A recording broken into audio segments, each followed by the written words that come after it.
Now हम vertebrate brain के बारे में जानकारी ले रहे थे। फर्स्ट पार्ट में हमने सामान्य जानकारी के अलावा जो हाइंड ब्रेन है उसमें फॉर्म फंक्शंस के बारे में भी जानकारी ली। अब इसमें हम mid brain and fore brain के बारे में जानकारी लेंगे। तो मिड ब्रेन के फॉर्म एंड फंक्शन के बारे में देखते हैं। तो जैसा आपको पता है, जो मिड ब्रेन का रूफ है वो टेक्टम है और ये सेंसरी इंफॉर्मेशन रिसीव करता है।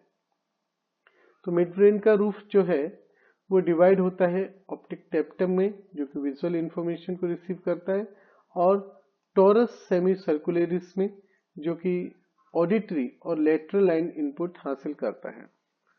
मेमल्स में अगर आप देखें तो जो ऑप्टिक टेक्टम है वो सुपीरियर और इंफीरियर कॉलिक्यूली में स्पेशलाइज्ड होता है। जो मिड ब्रेन का फ्लोर होता है उसे हम टेगमेंटम कहते हैं, जो कि मोटर आउटपुट को इनिशिएट करता है वाया टॉक्लियर नर्व और ओक्यूलोमोटर नर्व के, जो कि थर्ड और फोर्थ क्रेनियल नर्व है जो मिड ब्रेन से अराइज होती हैं। फिशेस और एम्फियमिन में जो मिड ब्रेन होता है वो सबसे प्रोमिनेंट रीजन होता है ब्रेन का। टेक्टम आई से डायरेक्ट इनपुट हासिल करता है। इसके अलावा ऑक्टावो लेटरलिस सिस्टम, सेरिबेलम और क्यूटेनियस सिस्टम से जो इंफॉर्मेशन आती है वो भी इनडायरेक्टली टेक्टम तक पहुंचती है। टेगमेंटम जो है, जो कि मोटर है पार्ट, वो एमनियोट्स में, एनएमनियोट्स में प्रोमिनेंट होता है। कुछ फिश में तो इसे एक इम्पोर्टेंट लर्निंग सेंटर के रूप में भी माना जाता है। रेप्टाइल, बर्ड्स और मेमल्स में अगर हम देखें तो ये जो टेक्टम है ये विजुअल और ऑडिटरी इनपुट्स हासिल करता है, जिसे वो आगे टीलेंसिफेलोन में रिले करता है थ्रू थैलेमस। तो इस तरीके से अगर आप देखें तो सभी वर्टिब्रेट में जो विजुअल इंफॉर्मेशन है वो टीलेंसिफेलोन तक पहुंचती है वाया टेक्टम। हालांकि वर्टिब्रेट्स में विजुअल इंफॉर्मेशन के पहुंचने का दूसरा भी एक रूट होता है टीलेंसिफेलोन तक पहुंचने का। वो दूसरा रूट होता है through thalamus of forebrain without passing through tectum. ये रूट यद्यपि सभी वर्टिब्रेट्स में मौजूद होता है, लेकिन ये सबसे इंपॉर्टेंट रोल हासिल करता है टेट्रापोड में, स्पेशली मेमल्स में। आगे हम बात करते हैं फोर ब्रेन की। तो फोर ब्रेन में डायनसेफेलॉन, और डायनसेफेलॉन में अगर आप देखेंगे तो यहाँ पर उसमें आपको चार रीजन दिखाई देंगे: एपिथैलेमस, हाइपोथैलेमस, वेंट्रल थैलेमस और डोर्सल थैलेमस। जो डायनसेफेलॉन की रूफ है वो एपिथैलेमस प्रोड्यूस करती है, जिसके अंदर आपको पीनियल ग्लैंड और हैबीन्यूलर न्यूक्लियस भी दिखाई देगा, जो कि इसके बेस पे होता है। हैबीन्यूलर जो न्यूक्लियस है उसके फंक्शन के बारे में ज्यादा कुछ हमें ज्ञात नहीं है। एनेमनियोट्स की अगर बात करें तो जो पीनियल ग्लैंड है वो स्किन पिगमेंटेशन को अफेक्ट करती है, क्योंकि ये मेलेनोसाइट को प्रभावित करती है, तो स्किन पिगमेंटेशन भी प्रभावित होगा। और साथ ही साथ ये फोटो पीरियड को भी रेगुलेट करती है।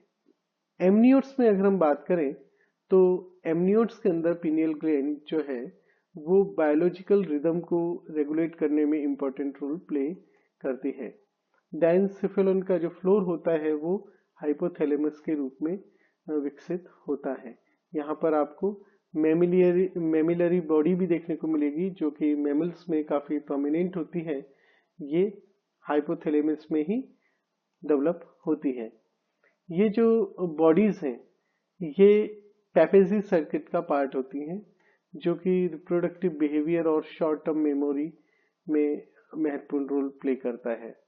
हाइपोथैलेमस के अंदर कई सारे न्यूक्लियाई भी मौजूद होते हैं, जो कि होम्योस्टेसिस मेंटेन करने, यानी कि होम्योस्टेसिस का मतलब है बॉडी की जो इंटरनल फिजियोलॉजिकल बैलेंस है उसको मेंटेन करने का काम करते हैं। तो यहाँ जो होम्योस्टेटिक मैकेनिज्म एडजस्ट होते हैं जो न्यूक्लियाई के जरिए, उनमें मुख्य है temperature, water balance, appetite, metabolism, blood pressure, sexual behaviour, alertness और इमोशनल बिहेवियर के कुछ पहलू। हाइपोथैलेमस पिट्यूटरी ग्लैंड को भी स्टिमुलेट करता है जो कि इसके नीचे मौजूद है, और कई सारे होम्योस्टैटिक फंक्शन को ये अगेन पिट्यूटरी ग्लैंड रेगुलेट करती है।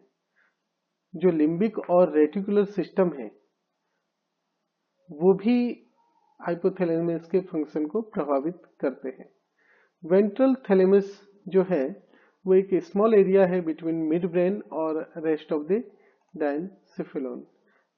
सबसे लार्ज जो पार्ट है डायनसिफेलोन का वो है डोर्सल थैलेमस। कई बार इसी को ही जस्ट थैलेमस कह दिया जाता है, और ये सेंसरी इनपुट्स हासिल करता है। ये एक मेजर कोऑर्डिनेटिंग सेंटर है एफरेंट सेंसरी इम्पल्सेस का, जो कि पूरी बॉडी से आते हैं। सभी प्रकार के सोमेटिक और विसरल सेंसरी ट्रैक्ट सिवाय ऑल्फैक्टरी ट्रैक्ट के, जो कि touch, temperature, pain, pressure, visual, auditory, ये सब हैं, ये हाइपोथैलेमस में सिनेप्स बनाते हैं। तो थैलेमस में जो थैलेमस है वो एक रिले सेंटर है सेंसरी इंफॉर्मेशन का, जो कि सेरिब्रल कॉर्टेक्स में अल्टीमेटली पहुंच रही है, और जो सिनेप्स बन रहा है वो कहाँ बन रहा है? थैलेमस में। तो थैलेमस जो है इंटीग्रेट करता है सेंसरी सोमेटिक इम्पल्सेस को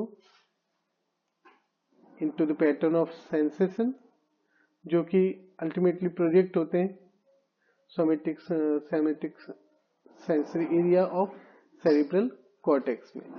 इसका जो नेक्स्ट पार्ट है फ्रंट ब्रेन का, दैट इज कॉल्ड टीलेंसिफेलोन या सेरिब्रम, जो कि बना हुआ होता है एक पेयर एक्सपेंडेड लॉब्स का, जिसको हम सेरिब्रल हेमिस्फीयर कहते हैं, और साथ ही साथ ऑल्फैक्टरी बल्ब्स का। तो इसकी जो आउटर वॉल होती है इन सेरिब्रल हेमिस्फीयर की, उनको हम सेरिब्रल कॉर्टेक्स या कॉर्टिकल रीजन कहते हैं। जो सब कॉर्टिकल रीजन है वो बाकी सेरिब्रल टिश्यू का बना हुआ होता है। तो जो सब कॉर्टिकुलर टिश्यू है जो कि कॉर्पस कैलोसम को इमीडिएटली सराउंड करता है, उसे हम सिंगुलेटेड गायरस भी कहते हैं, जो कि लिम्बिक सिस्टम का पार्ट बनाता है। हेमिस्फीयर जो दोनों सेरिब्रल हेमिस्फीयर्स हैं वो एम्ब्रियोनिकली सबसे अगले पार्ट में फॉर्म होते हैं न्यूरल ट्यूब से। लेकिन एक्टिनोप्टेरिजाई में अगर हम देखें तो यहाँ पर जो एम्ब्रियोनिक टीलेंसिफेलोन है वो बाहर की तरफ आउटवर्ड प्रोलिफरेट करता है और एक इवर्टेड एडल्ट सेरिब्रम फॉर्म करता है। जो ये इवर्सन है ये बाकी में नहीं देखने को मिलता। In all other fishes and tetrapod जो एम्ब्रियोनिक टीलेंसिफेलोन है वहां पर आपको लेटरल स्वेलिंग दिखाई देगी, जिसके कारण सेरिब्रल हेमिस्फीयर फॉर्म हो रहा है। ऑल्फैक्टरी इंफॉर्मेशन का जो रिसेप्शन है वो टीलेंसिफेलोन का सबसे महत्वपूर्ण कार्य है। यहाँ तक कि जो बेसल वर्टिब्रेट्स हैं उनमें भी आपको कुछ फाइबर्स दिखाई देंगे, असेंडिंग फाइबर्स, जो कि थैलेमस से आ रहे हैं, जो सजेस्ट करते हैं कि टीलेंसिफेलोन जो है वो असिस्ट करता है रेगुलेशन में। रेप्टाइल और स्पेशली अगर आप बर्ड्स और मैमल्स में आप देखेंगे तो जो सेरिब्रल रीजन है वो काफी इनलार्ज हो जाता है। अगर आप दूसरे एनामनियोट्स की तुलना में इनको देखेंगे तो बॉडी साइज के कंपेयर में उनके यहाँ 5 से 25 गुना तक, 20 गुना तक वो ज्यादा इनलार्ज देखने को मिलेगा।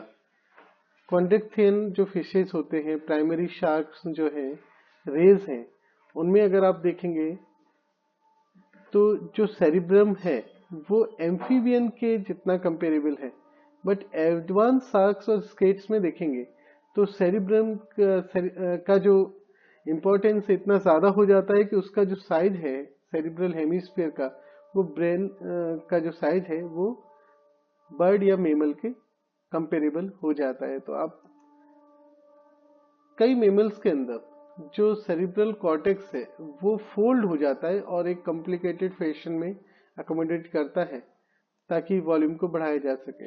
तो जो राउंडेड फोल्ड्स होते हैं उनको तो हम गायराई कहते हैं, और जो इंटरवीनिंग ग्रूव्स होते हैं उनको हम सल्काई कहते हैं। जो फोल्ड्स होते हैं वो गायराई और जो ग्रूव्स होती है वो सल्काई कहलाई जाती है, ध्यान रखिएगा। इसके अलावा एक शब्द और फिशर जिसका इस्तेमाल किया जाता है वो डीप सल्कस के लिए किया जाता है, जो सेपरेट करते हैं मेजर सरफेस रीजन को सेरिब्रम के ऊपर। सभी मेमल्स के अंदर ये फोल्डिंग्स यद्यपि शो नहीं होती। आप प्लेटिपस, ओपोसम और कई रोडेंट्स को देखेंगे तो उनका जो सेरिब्रल कॉर्टेक्स है वो स्मूथ होता है। एकिडना, कंगारू और प्राइमेट्स में देखेंगे तो आपको यहाँ पर अलग अलग स्तर की फोल्डिंग देखने को मिलेगी। लेकिन सभी मेमल्स में जो फोल्डिंग अगर दिखाई दे रही है तो वो लार्ज स्पीसीज में ज्यादा दिखाई देती है और उन्हीं के अंदर जो स्मॉल स्पीसीज है उनके अंदर कंपेरेटिवली कम दिखाई देती है। तो इस जो फोर ब्रेन के दोनों हाफ हैं सेरिब्रल हेमिस्फीयर, ये दोनों इंटरकनेक्टेड होते हैं वाया कमीशर। तो कमीशर किसे कहते हैं? बैंड ऑफ न्यूरॉन जो कि ट्रांसवर्सली क्रॉस कर रहे हैं मिड लाइन पर और ये दोनों रीजन को कनेक्ट कर रहे हैं। तो सबसे जो प्रोमिनेंट कमीशर होता है that is called corpus callosum, जो केवल यूथेरियन मेमल्स में पाया जाता है। ये लेफ्ट और राइट सेरिब्रल हेमिस्फीयर में कम्युनिकेट करता है। मोनोट्रिमेट और मार्शियोपिल में देखेंगे अपन तो जितने भी कमीशरल फाइबर्स हैं बिटवीन टू हाफ्स ऑफ आइसोकॉर्टेक्स, ये एंटीरियर कमीशर से क्रॉस होते हैं, जबकि यूथेरियन मेमल्स में आप देखेंगे तो जो एंटीरियर कमीशर है उसके अंदर फाइबर्स जो हैं वो ऑल्फैक्टरी और पेरिफॉर्म कॉर्टिकस के होते हैं। बाकी अन्य जो कमीशर हैं वो अन्य पेयर्ड रीजन और न्यूक्लियाई जो कि ब्रेन में मौजूद हैं उनको कनेक्ट करते हैं। तो यहाँ हम हमारा टॉपिक समाप्त करते हैं। धन्यवाद।